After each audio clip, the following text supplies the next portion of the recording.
Okay, so now that we have these strange looking pucks, and he looks like the guy from Empire Strikes Back on Cloud City, first of all, let's set the transformations, Control A, set them because we're going to be doing some sculpting. Go to sculpt mode, R, Control R. The same default settings, just 0.1.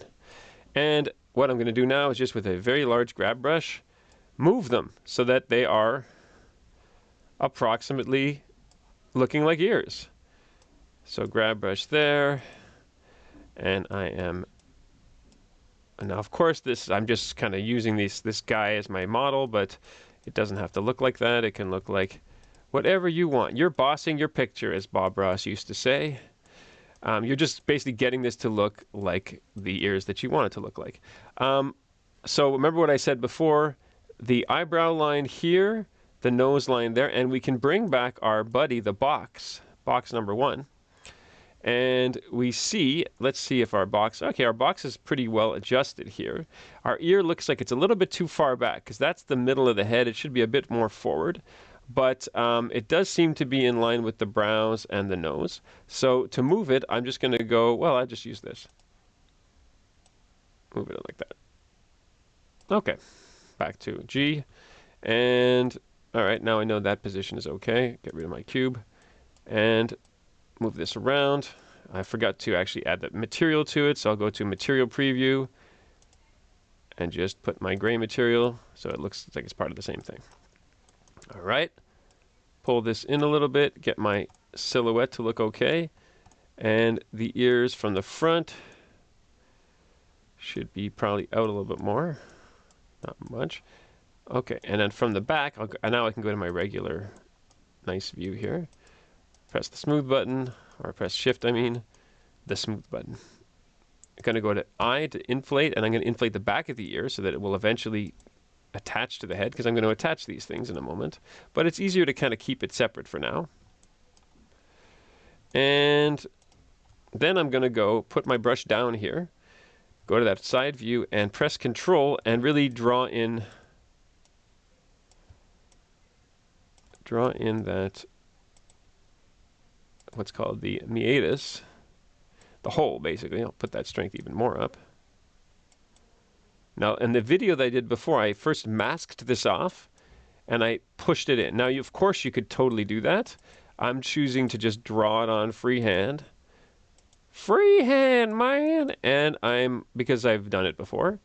But you can feel free to use a mask for this section if you're kind of unsure, and then that means you can paint the mask, you can erase it, and you can do the method that you like. Okay, I am using still really just the inflate brush, and I'm moving around this area here. Now I'll show you another trick. If I go to stroke and I do stabilize stroke, go back there, and I keep it usually pretty low. Normally it's at 75, and I just kind of turn it down to like somewhere like that. And what that does is it allows me to make more smooth curves in an easier way. It averages out the strokes, so my little jiggles and moving around doesn't affect it so much. So I'm doing this, moving it around like that, digging in that area.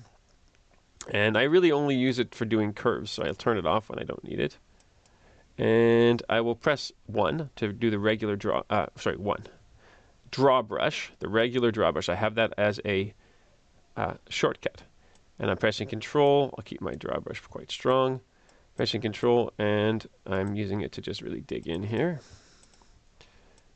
And I can also use it to kind of, that last stroke was pretty bad. I might put my stabilized stroke on that one too.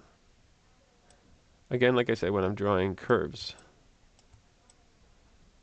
I put that on. Now, the reason why I have to use this is because I'm using a mouse. And normally I would use a tablet to do this, but for the sake of this class that I'm teaching, I'm using a mouse because it's just more accessible to students. Okay, turn off the stabilized stroke. Whenever like I said before, I only use it for doing curves.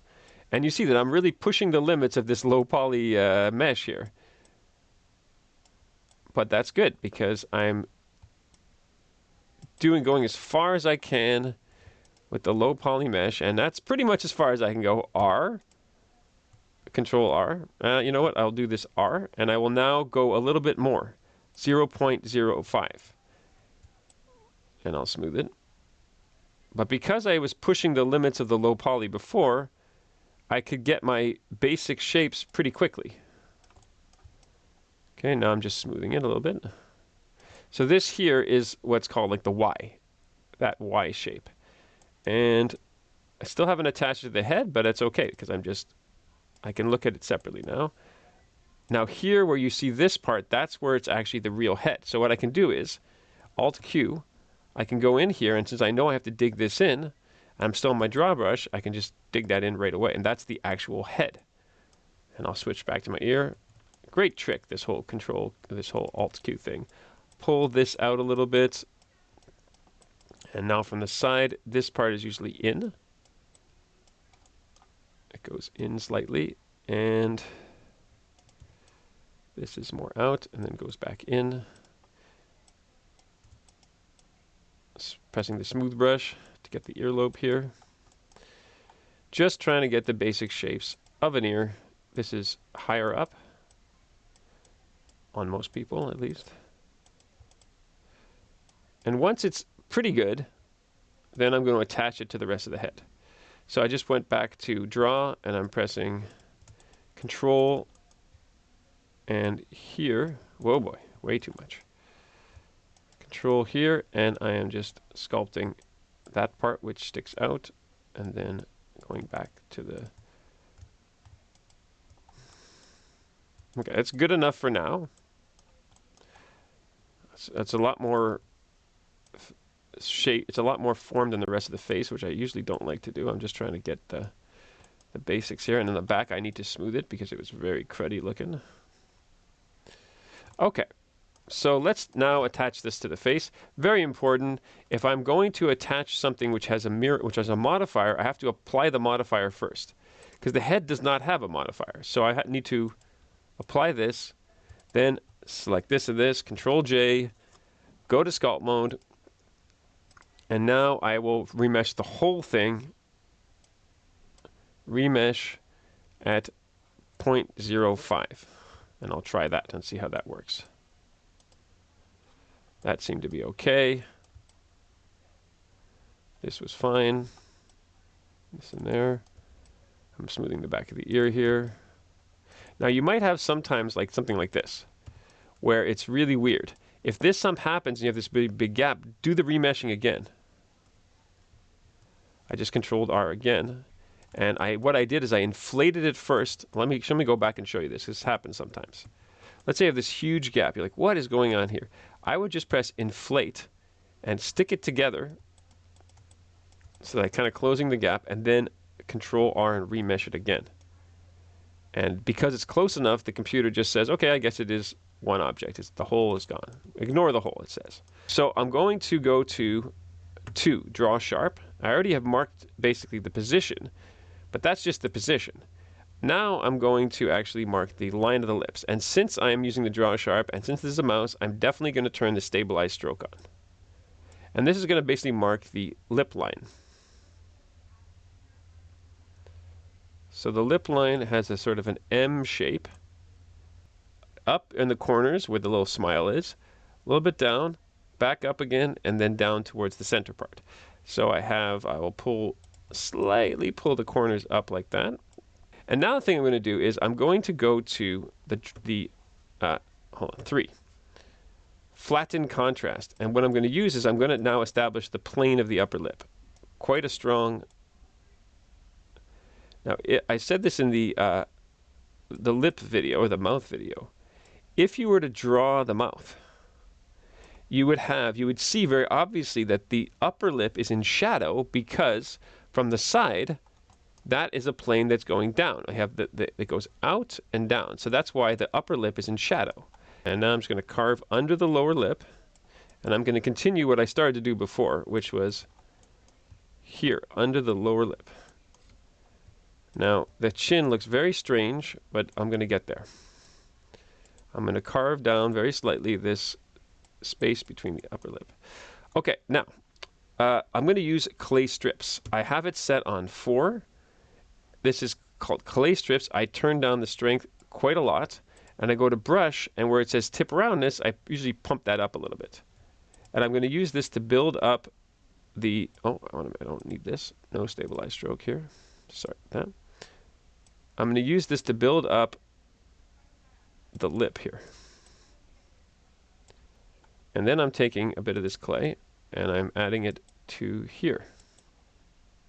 Because the middle of the lip here, this section here, is a different plane than the two sides. Basically on the lip you have 1, 2, 3. The two sides and the middle. So I'm adding a little bit of clay strips there, a little bit there, and then again on the edge here.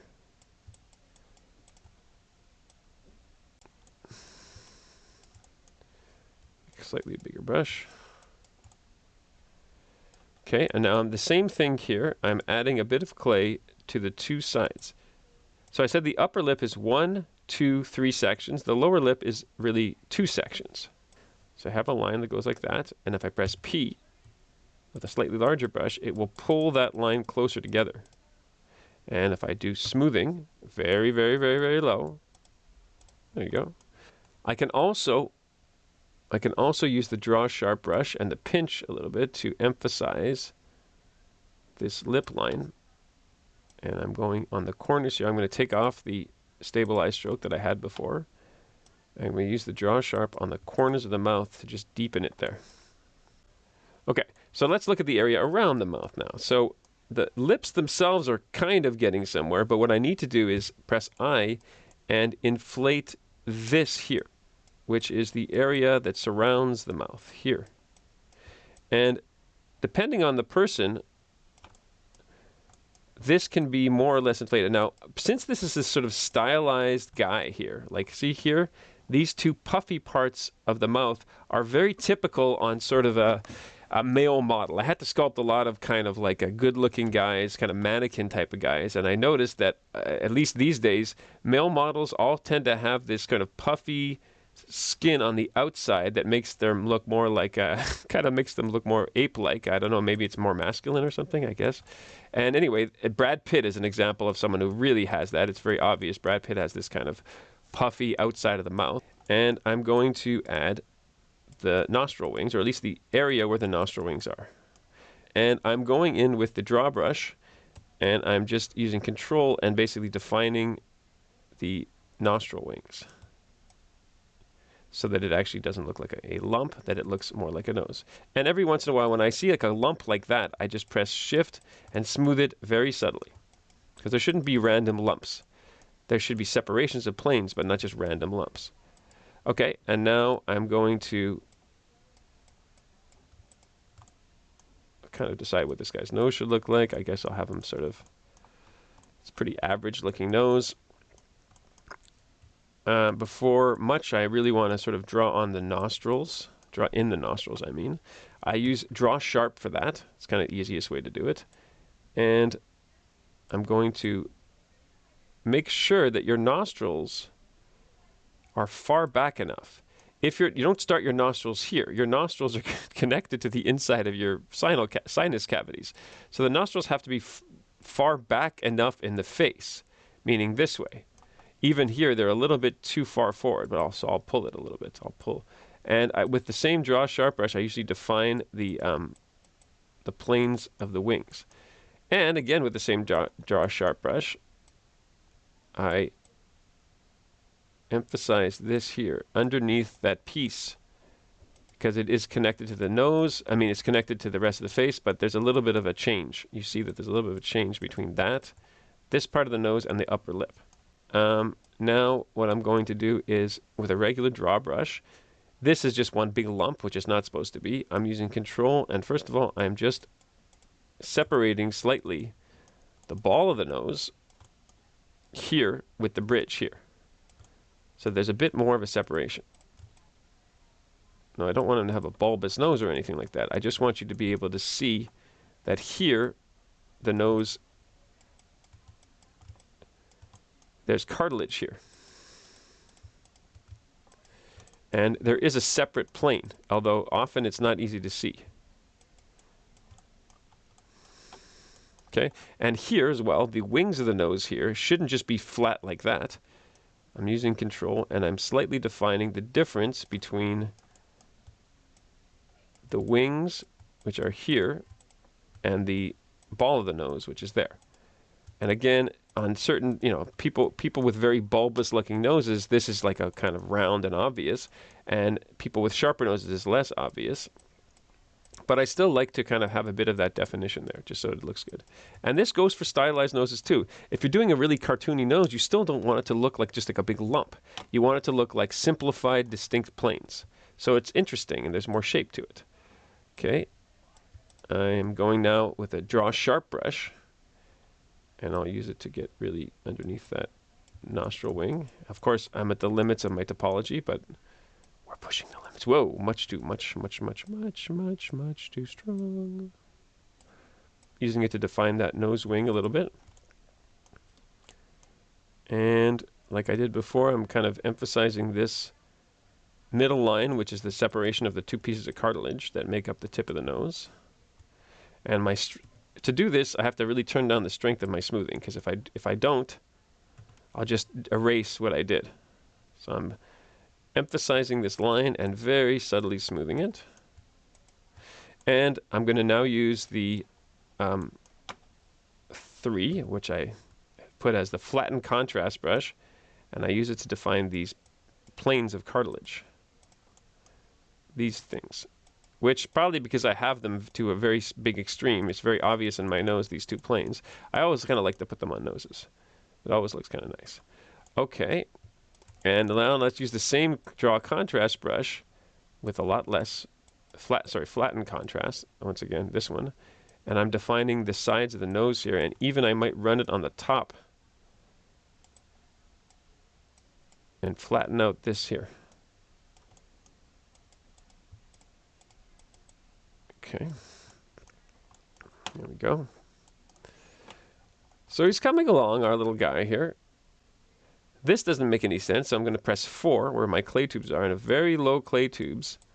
I'm just going to stroke over this here and smooth it, and then kind of join the cheek here with a little bit more. Well, not quite that much. Not that much. Joining the cheek on the side with the nose.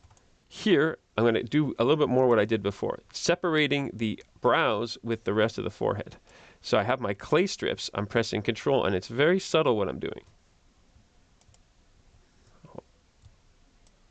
I'm basically pushing down the middle part of the head to give me this difference between the brows and this bone here. Well, it's all the same, it's all the skull, but the skull bulges out in the middle.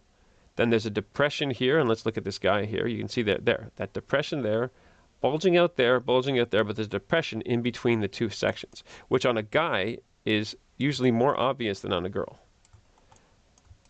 And so it also gives from the 3/4, you should see a distinction between this and this. So I'm going to even carve it in a little bit more, just to give my head some shape, so that it looks beautiful. Okay, let's think about the eyes now. Let's go back to our position here, and I'll put my which cube do I want? That one's fine. There we go. There's our little measuring thing. And let me go to my front view, so I'm sure it actually works. All right, so here our eyes are going to fit in here. First of all, that's the horizontal distance. Sorry, the vertical distance. Actually, I'll use my other cube. It would be better. That's the one I want, because that line, that center line, is where the eyes are, and they should fit there and there. So what I'm going to do is I'm on my inflate brush, and I'm essentially going to press Control and deflate the area where the eye socket's going to be. And I have my guide here.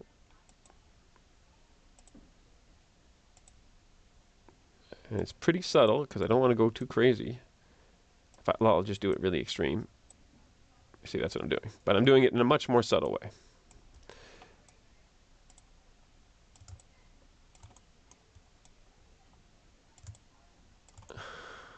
See? From the side. Okay, so now I have to make sure that here, see that bulge there? This should be much more obvious between, there should be a depression here. Basically, it should be back there. I'll show you what I mean by this. The eye should basically, see what I'm doing here? I'm having a separation between, it goes out in that direction and then in and then back out towards the cheekbone, which should give it from the 3/4 that kind of distinct shape there, that roundness on the outside of the eye. This is the frontal bone. You can feel it right now. Put your finger on the outside of your eye, under your eyebrow, and you feel this protrusion, which is the bone. And then it kind of goes in right there, and then it goes back out where the cheekbone starts to pop out again. So I made it very exaggerated, but you need to kind of have that plane change there, that here. All right, so I also want to maybe just inflate this a little bit more. So there's a bit more skin there. And see what it looks like. Okay, let us add the eyeballs. He has a very large head in orthographic view. Let us add some eyeballs. Okay, so what I'm going to do is I'm going to bring back my trusty cube, go into viewport display mode, and add a UV sphere. I'll push this a little bit. UV sphere. Control A, UV sphere. And now I'm going to press GY because it's behind the head. And I don't really care. See, now it's out that far. I don't care. I just need to be able to see it. And I'm going to position it here and shrink it down so it basically fits in between these lines. Because like I said before, let me reiterate, the head is about 5 eyes wide, which means there's 1 eye of distance between the 2 eyes there. So I can kind of format and scale my little sphere. What? No, not that. Using this little grid. So it's really, really useful. And the reason why I'm using a grid like this and not a picture of a head is because I want you guys to sort of learn these proportions. Not just copy the head, but learn the basics of a head. So it's better to use these grids than to just copy. Like I could have had this in the background and just sculpting it on top of it. But you learn more by learning the proportions. Okay, now that I have that there, GY, and I can actually stick it where approximately it's supposed to go in the head. All right, so now the depth of the eye, which is a tricky thing. If the eyes are too far forward in the head, then the person's eyes look very bulgy. And if they're too far back, they look, too recessed and they look too small. And the person looks like their eyes are too deep set. So we kind of want them to be about, let's look at our guy here from the side. Now, because the pupils have been carved out, you don't see the cornea. But the cornea here, imagine that it would be about like that, is further back than the nose, but it's almost at line with the mouth. Maybe a little bit further back. Imagine there was a bulge there where the rest of the eye would be. So a bit further back than the mouth. So let's kind of do something like that. Our mouth is about there. It's probably a bit too far forward. So let's maybe make it something like that. And now let's just make sure that that placement is correct, and we can see the outline of the eye. Now, the reason why it looks weird is because we have to remove some of the skin from the sculpture. Okay, so first of all, let me set my transformations. Control A, all of the transformations. Go to edit mode. Select the whole thing. RX90. The reason why you're doing this is because we want this circle to be facing the front. We're going to be using this to make our irises. So we need to have this stuff in front. Okay, and now if all my transformations have been set, I'm going to add my mirror modifier. And I have my other one there. Let's go back to the head and basically carve out the area around the eye so we can see more if it's in the right position. So I'm really just using the draw brush and I'm pressing Control and I'm basically deflating it or carving it back so that I can assess, is this eye in the right position? Is it too deep? What's the deal? So I'm just using inflate. I'm inflating the skin there because I can see that that is still too far back and it looks too deep. Really big brush, inflate that, which is the front part of the cheekbone, in order to push this forward a bit. And it's easier to assess once I sort of fix the skin here, the skin around the eye. This should pretty much look like an eye with skin, with no eyelids. An eye with no eyelids, but skin around it. All right, so now before we get to the eyelids, I want to just kind of do a little bit of work on the neck here. So there's a very large muscle that goes from here as a band, going from the skull across here and connects to the clavicles, and it's called the sternocleidomastoid muscle. And you see it here, and in some sense, that. And of course, you've seen it on your own neck, and you should right now go look in the mirror and turn your neck into various positions. And that muscle gives a lot of the profile of the neck, and on a sort of a strong male, it gives some of the thickness of the neck as well. And so we're going to just kind of emphasize it a little bit. I'll put my stroke on stabilized stroke because it is kind of this long flowing muscle, so it should be kind of smooth. And I'm going to try, not inflate, I'll just try draw. I'll make sure that this is right. So I'm pumping up my stabilization. Now the trick with this stabilized stroke thing is I look at the red line. Don't look anywhere else. Just follow that red line and use that to guide you. So the muscle goes from here down like that and towards the sternum. So sternocleidomastoid. And I'm just emphasizing it like that. And I'm using my smooth brush a little bit, and then I can go with control and go behind it a little bit. I need an even bigger brush. It's quite a thick muscle, or at least it is there. And then with control, and now I'll get off the stabilized stroke part, and I'm going to just emphasize here where the pit of the neck is. Kind of like a V shape. And of course the Adam's apple with kind of a large brush. And I'm pressing control to go under the Adam's apple, to go on the sides of the Adam's apple. And now we have an Adam's apple and sort of a somewhat structured neck. All right. And a bit more depth here. A bit more of an Adam's apple. It's a bit lumpy. Okay. So we have a little bit of a sternocleidomastoid muscle going on. The greatest muscle of all time. In the next video, we'll do some eyelids. And we'll pretty much finish the head.